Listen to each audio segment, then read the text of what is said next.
आपण रोज किती वेळा फोनच्या फिंगरप्रिंट सेन्सरचा वापर करतो, पण कधी विचार केला का हे छोटंसं सेन्सर आपल्याला ओळखतं कसं?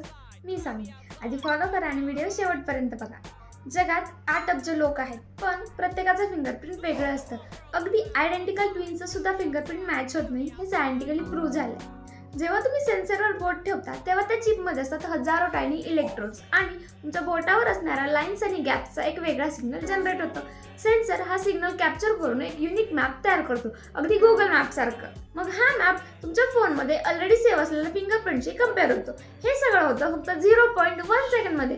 म्हणजे तुमचा फोन तुमच्यापेक्षा मग फास्ट आहे. फिंगरप्रिंट सेन्सर 2 टाईपचे असतात. कॅपॅसिटिव्ह, जो तुमच्या बोटाचा इलेक्ट्रिकल चार्ज वाचतो, आणि ऑप्टिकल, जो स्क्रीन खालून लाईट सोडून फिंगरप्रिंट स्कॅन करतो, म्हणजे लिटरली तुमच्या बोटाचा एक्सरे काढतो.